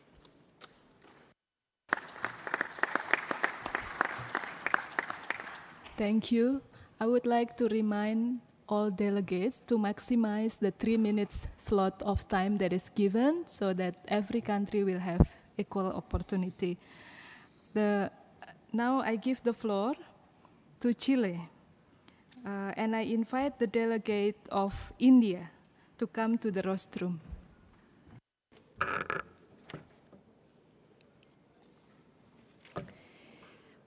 Buenas tardes. Es muy emocionante estar en esta sala para nosotros. Saludo al señor director, doctor Tedros Adhanom. Saludo a las y los ministros y a las y los delegados de salud de los países miembros. Es claro que la pandemia no ha terminado y han emergido nuevos desafíos. Frente al aumento cíclico de los casos, lograr una comunicación efectiva que dé las señales y genere condiciones para que las personas tomen decisiones adecuadas que permitan retomar la vida cotidiana de forma segura es una prioridad. Cuestión que se cruza con la necesidad de lograr niveles de vacunación con protección efectiva en nuestros países para terminar con la pandemia del COVID-19. En eso hemos estado en Chile desde que asumimos el 11 de marzo, generando una nueva institucionalidad que pretende legitimar la toma de decisiones, comunicando de forma proporcional al riesgo, logrando una percepción de riesgo adecuada al momento epidemiológico e instalando un ritmo de vacunación que ha ido sostenidamente en aumento, ubicándonos en una posición de liderazgo en términos globales. En mi país, solo la semana pasada superamos el 1.000.000 de dosis de refuerzo, la cifra más alta que se tiene registro durante la pandemia en nuestro país. Estos importantes logros nos permiten retomar la actividad asistencial, pero también ir más allá y buscar institucionalizar los aprendizajes y avanzar en la colaboración regional para superar la crisis. Avanzar en sistemas de salud resilientes, capaces de gestionar los riesgos y que mantengan continuidad de los cuidados es fundamental en la región de Latinoamérica. Tenemos que transformar nuestros sistemas de salud para asegurar la cobertura y el acceso universal en función de la necesidad y no de la capacidad de pago de las poblaciones. Así mitigar esas diferencias injustas en los niveles de salud de distintas poblaciones y comunidades. En Chile iniciaremos un proceso de reforma para avanzar a un sistema universal de salud, tomando los mejores aprendizajes que nos dejó la pandemia. Instauraremos un Fondo Universal de Salud que mancomune y haga un uso equitativo y eficiente de los recursos. Y transformaremos el sistema de prestadores, generando y fortaleciendo las redes integradas con prestadores estatales y con prestadores privados, pero con reglas públicas, reorientando así decididamente el sistema hacia la atención primaria. Con esto esperamos liderar un proceso de transformación de los sistemas de salud en nuestra Latinoamérica, que cuente con la colaboración de la Organización Mundial de la Salud y sus países miembros, porque para lograr la cobertura universal de salud se requiere la integración y la colaboración regional para enfrentar de forma conjunta estos desafíos sanitarios. Por esto también trabajaremos en lograr la autosuficiencia sanitaria en la región de las Américas, con la producción de vacunas y medicamentos, además con la compra conjunta de aquello, que le permita acceder a las personas de nuestros países en mejores condiciones y oportunidad. El llamado que hacemos es claro.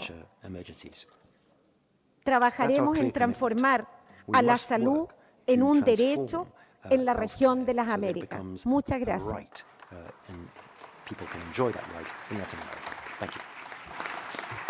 Thank you. I now give the floor to the delegate of India, and I invite the delegate of Italy to come to the rostrum.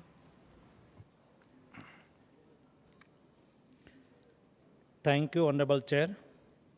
India believes that this year's theme, linking peace and health, is timely, pertinent, because there can be no sustainable development, universal health and well-being without peace. India firmly believes that WHO has a central role to play in achieving the goal of health for all in an objective and result-oriented manner.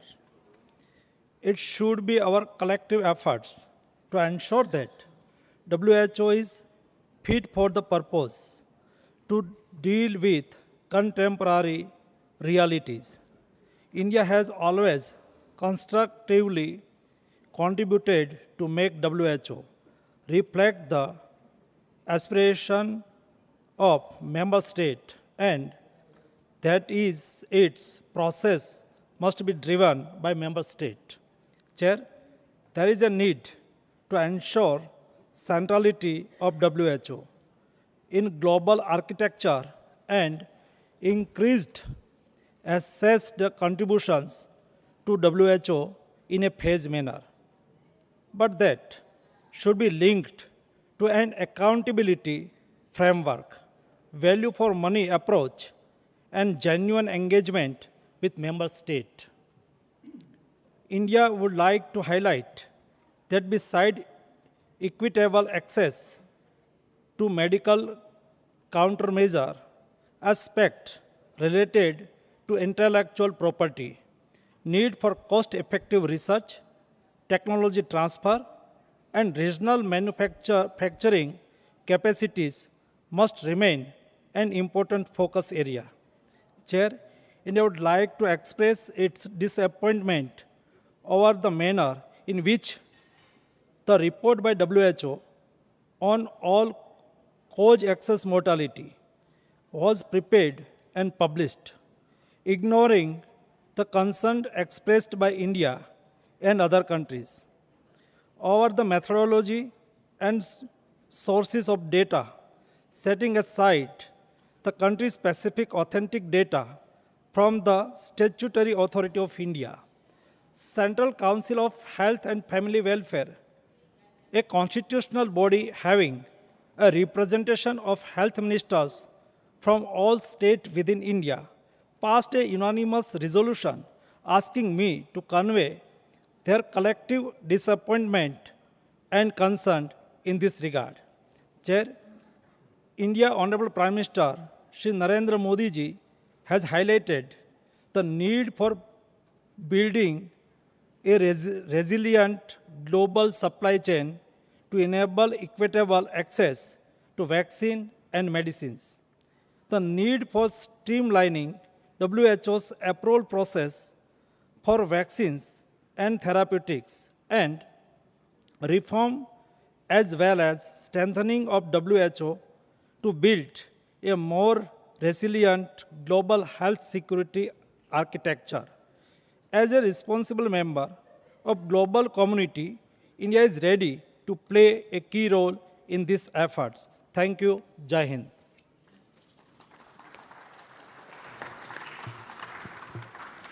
Thank you.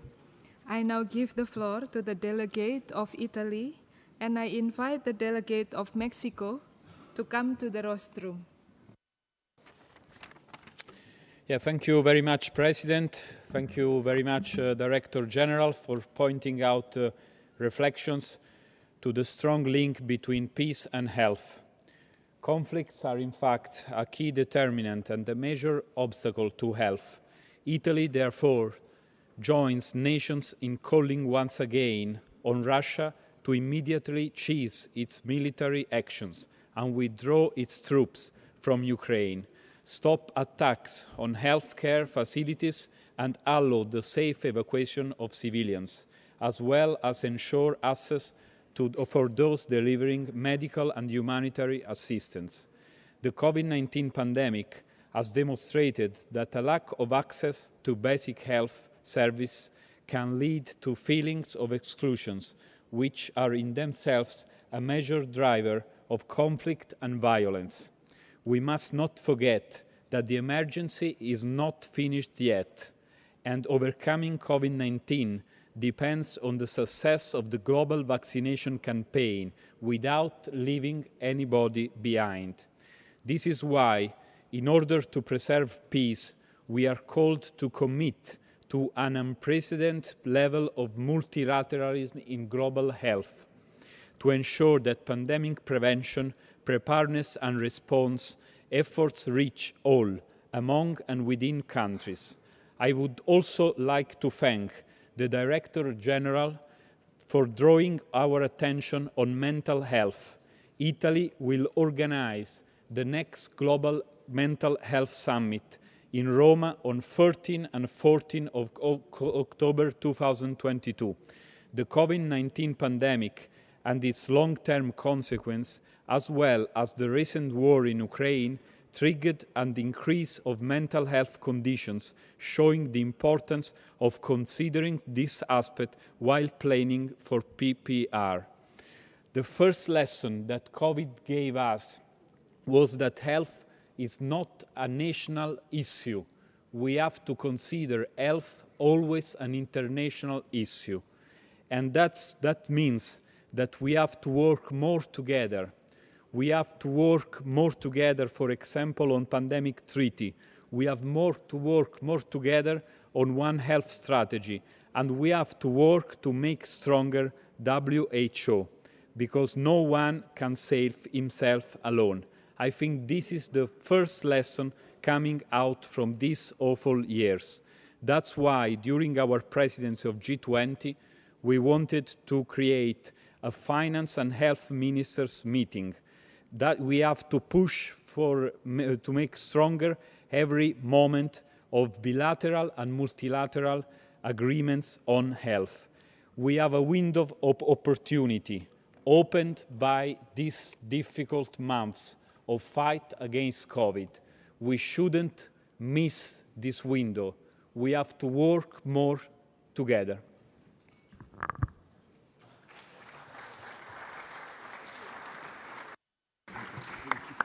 Thank you.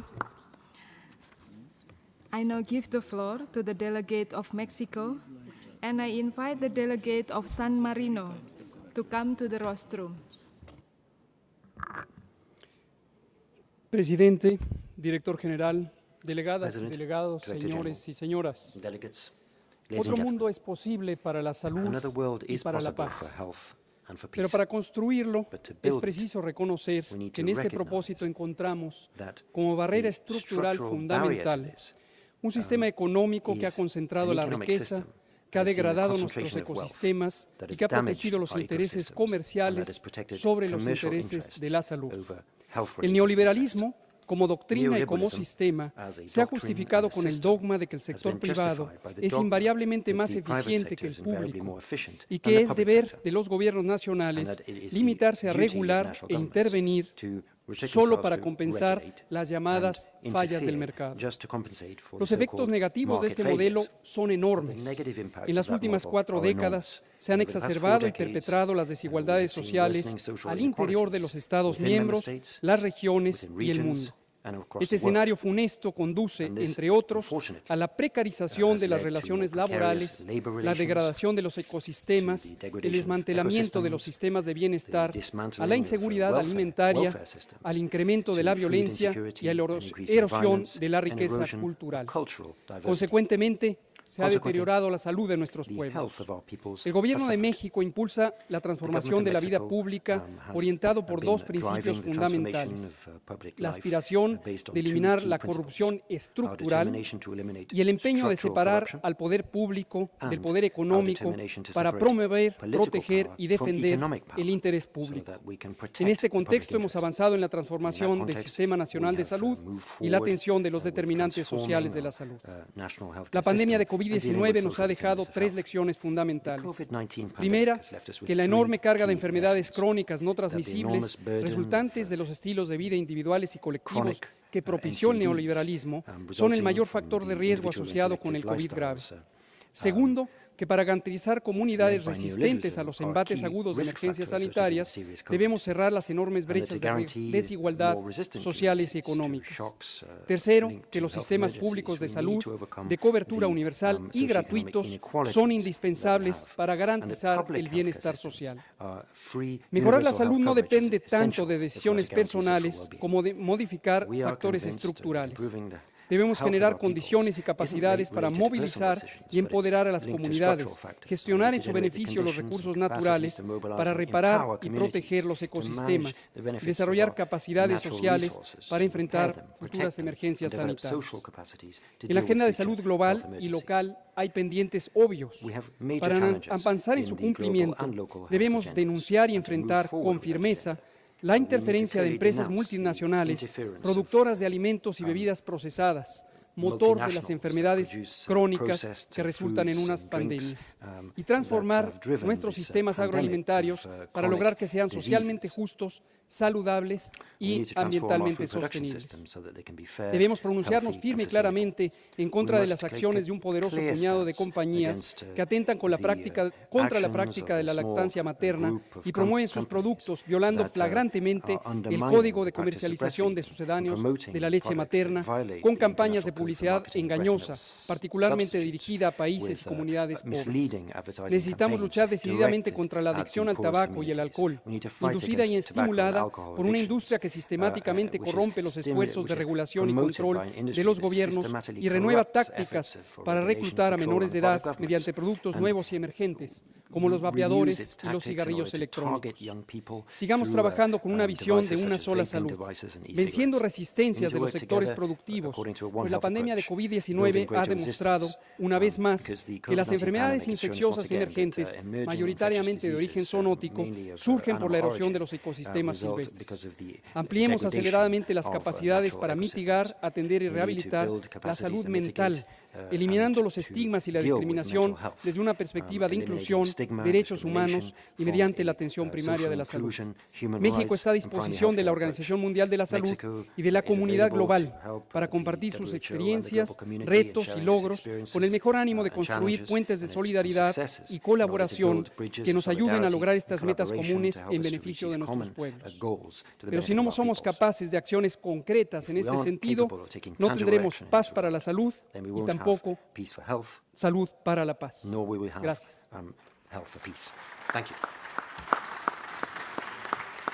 Thank you.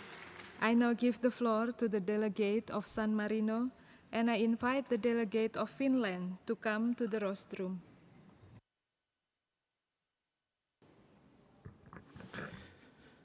Madam President, Mr. Director General, dear colleagues, there are numerous ways in which peace is intertwined with health and vice versa. Peace is necessary to guarantee health to those in need after more than 2 years in which we have all been affected by the COVID-19 pandemic, which has severely threatened the health of our citizens. Images of hospital reduced to rubble by bombing add further concern to an already degraded situation. Without hospitals, without health personnel, without the possibility of carry out emergency procedure, the toll of every conflict escalates and turns into tragedy. In such a dramatic context, the protection of health risks being compromised, thus always affecting the weakest section of the population, and a population without access to care has always been a population more exposed to reactions, rebellions, and generalized discontent. Health is linked to lifestyles and socioeconomic status. For this reason, improving socioeconomic condition is crucial in order to guarantee the right to health. During the First World War, the Republic of San Marino set up a field hospital in which Ernest Hemingway received first aid treatment in July 1918. I like to believe that it is also thanks to the work of the San Marino Field Hospital that we are able to enjoy Hemingway's literature today. Every soldier, every civilian injured in war could be a future Hemingway that humanity must not to risk losing. I therefore believe that the WHO can play an important role both in the dialogue between the parties, focusing on how health is a primary interest shared by every country, and in the coordination and distribution of devices and medical necessary to ensure everyone to the access to care. However, to quote the Director General, there is one medicine that the WHO cannot deliver, and that it's pace.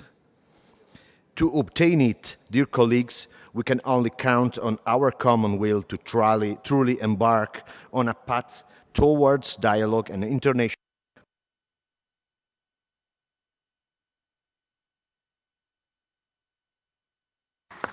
Thank you. I now give the floor to the delegate of Finland.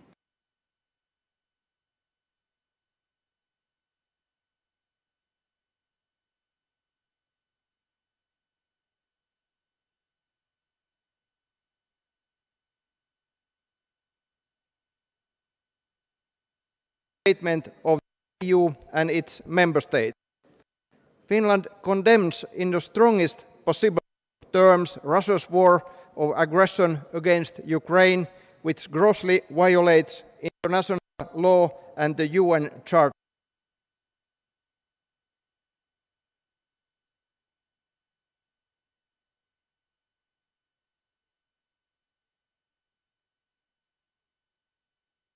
In societies. Peace contributes to health and well-being. Conflict in can worsen public health problems, increase risks for health crises, hinder access to essential health services. Conflicts compound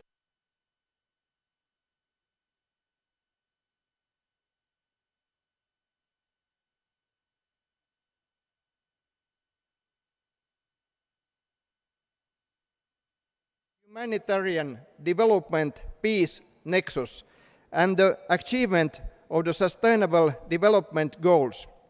Strong and resilient health systems coupled with multi-sectoral cooperation and community engagement strengthen preparedness for all hazards. They also help create public trust. During conflicts and crises, women and girls are often severely impacted, such as in access to sexual and reproductive health and rights. The prevalence of gender-based violence globally, including in conflicts, is alarming. Finland is a long-time supporter of women's leadership and participation in decision-making, conflict resolution and peace building. We believe that to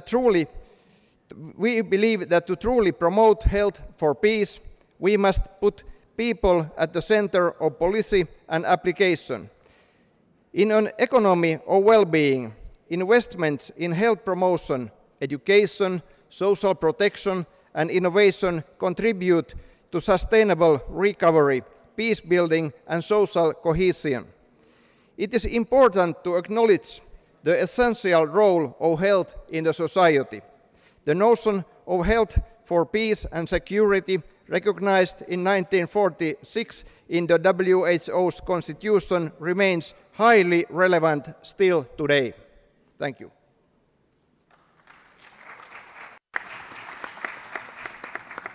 Thank you. I understand that a right of reply has been requested by the Russian Federation. As agreed this morning, I will give the floor to the delegation of the Russian Federation at the end of the day, and they can then exercise their right of reply. I now give the floor to the delegate of Malta, and I invite the delegate of Lithuania to come to the rostrum.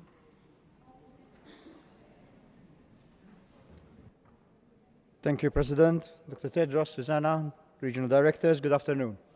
Malta aligns itself with the statement delivered by France on behalf of the European Union and its member states. The COVID pandemic has highlighted that the more successful outcomes at regional and sub-regional level have been dependent on timely and robust collaboration and coordination between countries and networks. To ensure a more appropriate global response to future global health threats, it is imperative that this is maximized with similar collaboration also taking place across the wider regions and between WHO regions. The prevalent practice of regional offices working to a large extent in silos is potentially missing opportunities to collaborate on a wider interregional scale, to learn best practices from each other, and to be able to address global challenges on a global rather than merely on a regional level. Indeed, we would all benefit if regional officers strove to work better together. At the level of the European Union, the relative success in management of the COVID pandemic has partly been the result of joint negotiation and joint procurement of the vaccine. This ensured timely and Europe-wide availability of the COVID vaccine. The success of this joint procurement, which necessitated price transparency as the first essential step in the negotiation of fair prices for all, the success of the joint procurement can and should be replicated widely to improve universal and sustainable access to cancer treatments, orphan drugs, antimicrobial and other therapies. As the world slowly recovers from COVID and we turn our attention to other priority areas, we can no longer ignore the growing threats presented by antimicrobial resistance and climate change. Malta continues to actively support the One Health Global Leaders Group and the Quadripartite Organization and reiterates calls for global coordination against COVID, against AMR and against climate change using a One Health approach. As health ministers, we are uniquely positioned not only to advocate for national and collaborative action and to keep these key issues high on our national agendas, but we must be leaders in these fields. WHO, as our unique mother organization, will do well to continue to prioritize and to lead on AMR and climate change. Malta commends and supports WHO's immediate response to the war by Russia on the Ukraine. As citizens of the world, and especially as medical leaders, we cannot but be horrified at the loss of life and limb and the deteriorating humanitarian situations in this and other wars and conflicts around the world. Our mandate as a health organization must remain that of ensuring health and therefore peace for all. Malta also notes with growing concern the threat to global food security, with its potential devastating effects on millions of lives around the world that the war, coupled with climate change, is bringing about. We ask that WHO takes the issue of food security as a priority and pushes for a solution with its sister UN organization. Finally, Madam Chair, Malta recognizes the need for sustainable financing towards a more efficient organization as outlined in the report of the working group and supports the proposed 50% gradual increase in assessed contributions. Malta expresses its appreciation and support to WHO and thanks Director General Tedros for his leadership in these challenging times.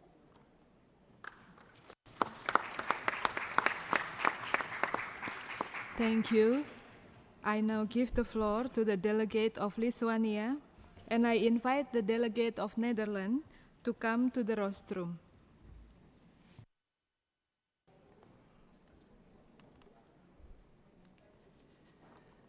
Mr. Director General, Excellencies, distinguished colleagues, Lithuania fully aligns itself with the statement made by France on behalf of the EU and its member states. Lithuania commends the WHO for choosing the theme of health for peace, peace for health for this general debate. This theme is a high relevance in today's reality, when Russia's open, large-scale, unprovoked, and unjustified aggression against Ukraine, an independent, sovereign, and peaceful state, gravely affected healthcare sector and prompt a massive humanitarian crisis in Ukraine. Lithuania condemns in the strongest possible terms this unprovoked aggression by Russia. There is no justification for Russia's actions which violate human rights and international law, and we call for a strong reaction to it here in WHO. Mr. Director General, health and peace are interrelated. Once you have rightly stated, there cannot be health without peace, and there cannot be peace without health. Conflicts are major obstacle to health, social services, and well-being of people.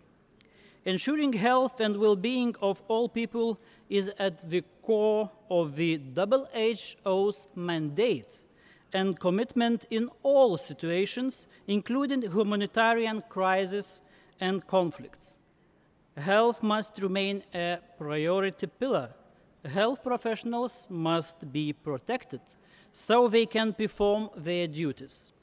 Health systems and medical facilities must be protected so they remain functional, safe, and accessible to all those who need essential medical care services. It is imperative to ensure safe passage of medical assistance and life-saving medical supplies to all those in need in Ukraine. Mr. Director General, global crises need global responses. We emphasize the importance and adherence to the principle of effective multilateralism to be able to build a secure global health architecture. Therefore, we call on you to invite Taiwan to participate as an observer at the WHA and increase Taiwan's meaningful participation in all WHO forums and mechanisms. This step would allow the international community to benefit from Taiwan's experience and scientific and technical expertise, as well as support the WHO's mission to advance global health and commitment to working for peace through health and for health through peace. Thank you.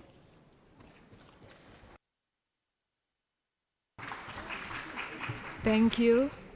I now give the floor to the delegate of Netherlands, and I invite the delegate of Monaco to come to the rostrum.